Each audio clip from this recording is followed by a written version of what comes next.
Okay, let's continue. Okay, so we are talking about the optimizer. Okay, the most basic one is gradient descent. Okay, they just simply use a learning rate and the direction of partial differentiation, so that we can decide. Okay, we can find the optimized weight. Okay, and we introduce momentum. Okay, every time you do the partial differentiation, okay, if you have momentum, okay, you can increase the speed of finding the optimized weight. Okay, I would like to show you another one, another concept. Okay, it's called A dot. ADA stands for adoption. Okay, so take a look at this one. Okay, it says it is an algorithm for gradient descent based optimization. Okay, that just does just this. It adapts the learning rate to parameters. Perform smaller updates, which means low learning rate for parameters associated with frequently occurring features. Blah, blah, blah, blah. Okay, so the most important thing is that performing smaller update, which that is low learning rate. What does that mean? We don't have figures, so maybe I can draw by myself. You can see that there are a lot of different optimizer. Its prefix is ADA. So basically, for example, ADA delta, Adam, ADA max, those optimizer, okay, they adapt the concept of learning rate adoption. Okay, so let's take a look. Maybe we can use this figure again. Okay,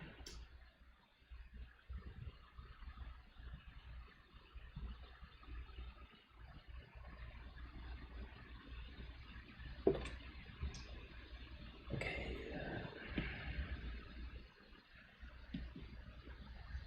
Again, okay, W2, W1, and minus NSE. Okay, and we firstly choose the random one right here. So we call it how do we adapt learning rate, which means small. It's a smaller one, right? Or low learning rate, low learning rate.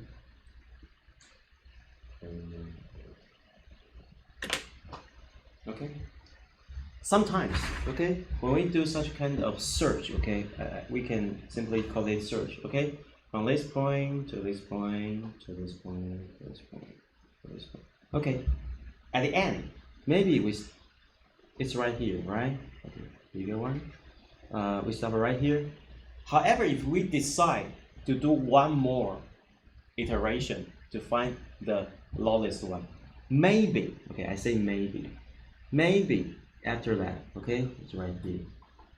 Maybe the next one is, the direction is right here, so it comes to here.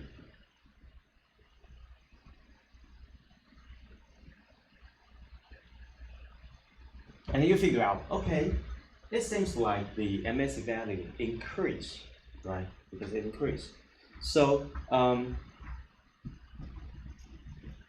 theta prime, theta minus theta delta J theta, something like that, right? So here's the learning rate. Okay. So at the end of your iteration, okay, at the end of your iteration, usually, okay, we can find such kind of situation when you approach the lowest MSE value, okay, when you approach this value, maybe you don't need to have such a big learning rate. Maybe when you approach the lower MSE value, you should decrease your learning rate so that you can do a very delicate move from previous weight to the next weight. That is called ADA. ADA. Okay, I think this is quite easy to understand, right? When you approach the lowest MS value, the more close you are, you should decrease your learning rate, so that you don't have to you can approach this closely. Okay, so basically those all those following optimizer, they adapt such kind of concept so that you can find the lowest MS value. Okay, of course there are some other variation, but we will not, because there are too many optimizers, so we don't have to know every mathematical details. Okay, the only thing you need to know is this concept. Okay, so if possible, okay, go home and take a look at those. Oh, yeah, some very interesting figure. So if possible, try to take a look at this article. Okay, it's quite clear. If you do not follow all those mathematical things, that's okay, as long as you know what concept we use. Okay, so here's a comparison of so the surface is the loss function, right? Surface. Okay, the star is the lowest loss function value. Okay, so we randomly start from different place. Okay, there are several different optimizer, SGD, momentum, blah blah blah blah. Okay, so you can see that how quick or how slow or how they change their direction to the optimized point. Okay, go home and take a look. You can see that SGD is always the slowest one because it is the basic one. It's always the slowest one. Okay, the red data point. Okay, so the green one is the momentum, right? So the momentum will faster. You can see the green line is faster, but the learning rate might be too large. So the green one might go to some higher place, some hill， 就是绿色中间有没有？红色的就是 SGD，SGD 永远都是最慢的，因为它没有修正过。那你看绿色那个 momentum， 因为它有动量的关系，所以它的那个角度会比较小一点。你就想开车一样嘛，它会比较冲出去一点。那因为 momentum 也没有会冲出去嘛，所以它有时候会反而没有到比较低的点，它会跑到山坡上面去，然后再倒车，就像绿色的现在这个样子，然后才会往对的方向去。所以 momentum 如果一开始冲太快的话，其实不是好事。你看绿色要到后期，它后期就很棒，对，后期就顺着这是等高线的哈，就到低谷里面去，好吗？那你看那个 AD 开头的，我们就看蓝色的 AD 杠好了。AD 杠一开始方向不对嘛，好，那没关系，反正 AD 杠，因为它会渐渐，你注意看那个蓝色的那个点，它一开始比较快，但是它越来越慢，越来越慢，有没有看到？现在蓝色越来越慢，有没有看到？那就是我们刚刚讲的嘛，我们会调整 learning rate 让它变得比较小，那比较小之后啊，你就看那个蓝色会越来越 approach 那个星星。如果它这个真的有做完的，就是这个图如果继续跑的话，你会发现那个蓝色的点会真的更靠近星星的中心点，然后红色的点不见得会靠近星星的中心点，因为 SGD 没有调整 learning rate， 所以它会在山谷附近，山谷的低地中间这样跳来跳去，它到不了低地，因为它的 learning rate 没有变小。可是蓝色的 AD 杠，因为它的 learning rate 会越来越小，越来越小，越来越小，所以它就可以越往下，越往下，越往下，啊，它的 granularity 比较细一点，啊，这个是直观上的说法了，哈，所以你自己在做这个 neural network 的时候要想一想，哪一种比较适合你的 application， 可是通常我们想不出来，因为比如说随便给你一个问题，你就做了一个 neural network， 然后就 apply 下去的时候，哪一个好不知道怎么办？用试的，就真的 practical 上就是很愚蠢的，只能用试的。好吗？好，我要英文再讲一遍哦。Okay, take a look at this this figure. Okay, we have several different optimizers. For example, SGD. SGD is always the slowest one because it does not adaptively change its learning rate. So it is always the slowest one. Okay, for the momentum, okay, the green one, the momentum has always has the faster because it has momentum. But if the momentum is not correct, the direction of momentum is not direct, we can see that the green line, okay, initially it goes through the wrong place because it moved too fast. The momentum is too fast, so it goes up to the hill and then come back to the basin. Okay, that is the green one, and we can see the ADA guard, which is the blue one. Okay, we can see that the blue dot they move faster at the first place, although it toward to the wrong direction. But however, you can see that the blue dot decrease its speed gradually. Do you see that? Slow down, slow down. You can see the blue point slow down. Okay, the green momentum still goes fast at the end, but at the end the blue point decrease its speed. That is because we decrease the learning rate, so that we only take a very small step for each iteration. Okay, theoretically, okay, if we compare the red SGD and the blue ADA guard, usually ADA guard can approach the lower loss function value because it decreased its learning rate.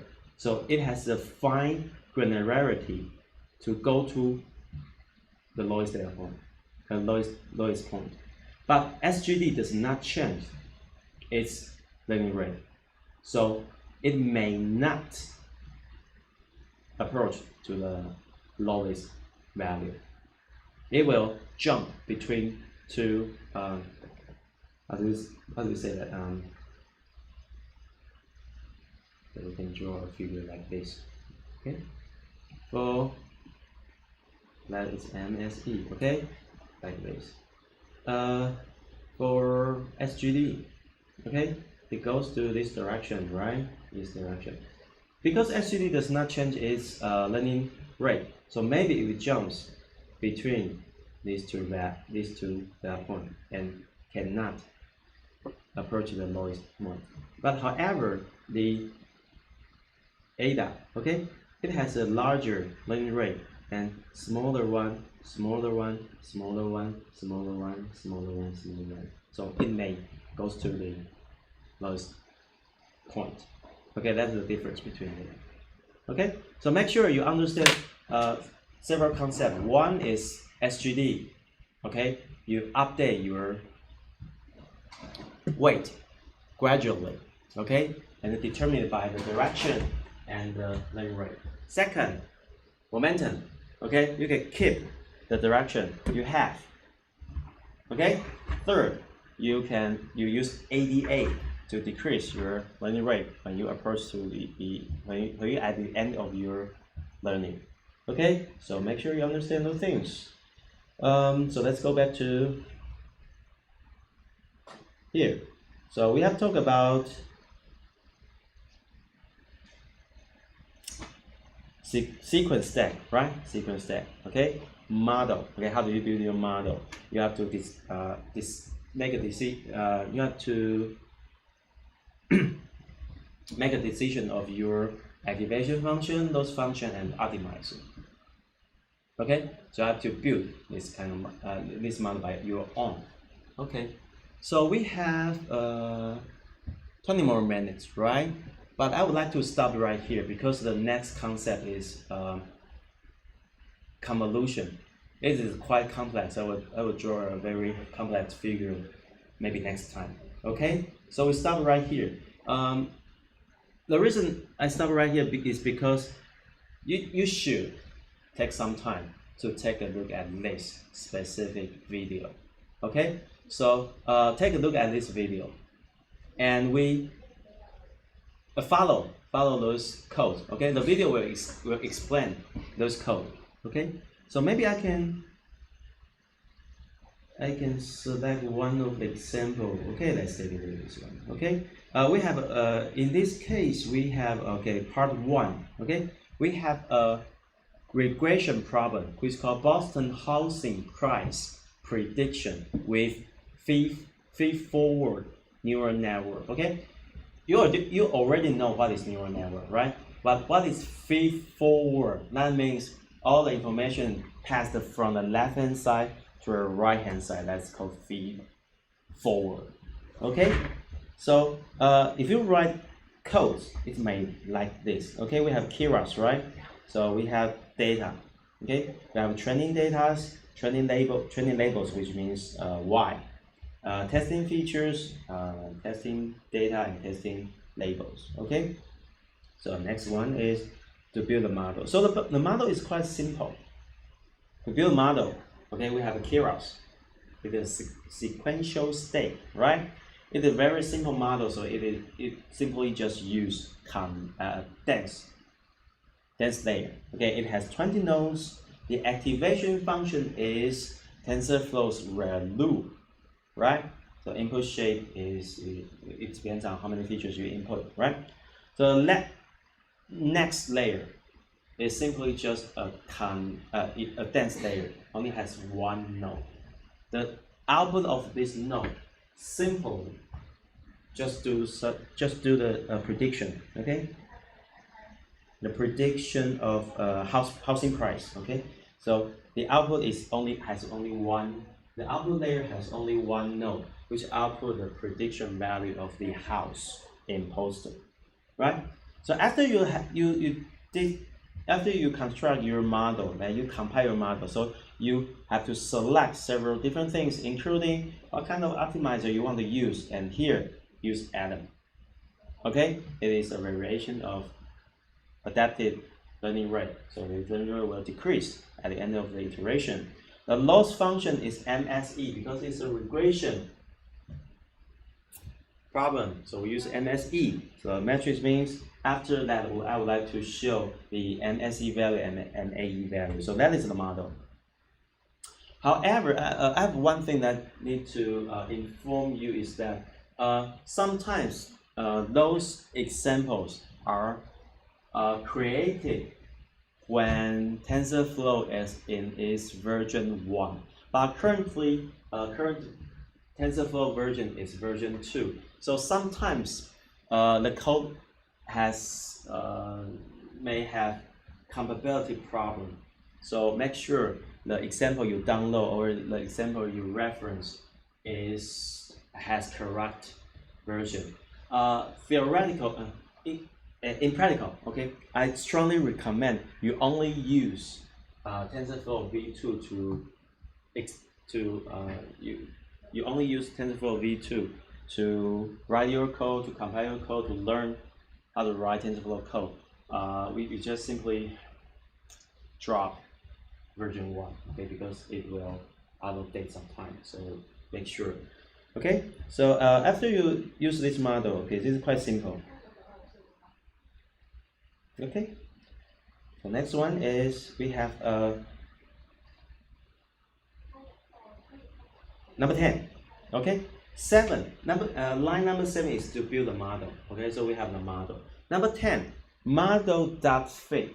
The fit function means please use all the training data, which is training features, training labels, to train the model. So they will do the partial differentiation to find all the weight defined in your models. Okay, so A part right here is that I would like to run 1,000 iterations to do the partial differentiation. Okay, so that's 1,000. Okay, we will talk about validation data next time. Okay, not this time. Okay, and then you simply just output the value. Okay, there's 0 different ways. Take a look at this example. So it's quite simple. Load the data. Okay, make the table. Okay, you have features, you have labels, training data, testing data. You make your own model by using sequential. Okay, you can design different layers, different nodes, different activation function, optimizers, learning rate, and simply just call model.fit, and that's done. And we can output all those weight. Okay, we can test the things. Okay, just take a look at this one. Again, we can see that we only see the blue line. Since we have 1,000 epoch, right? So that is the first 600 epoch. We can see that for each iteration, for each time we do partial differentiation, the mean square error, right? The mean square error is the y-axis, decrease because we are approaching to the lowest value of MSE, which is MSE is the mean square error of y and y hat, right? So by changing the weight every time, we go more close to the lowest MSE. Okay, so take a look at this the blue line, which is the training error, which is the MSE value of the for each iteration. Okay, so I think that is good enough. Okay, so next time we will talk about how to use another layer called convolution, and we use another example which is quite popular, handwrite digital, and we would like to classify, okay, different numbers. Okay, we stop right here. Please go back home and take a look at this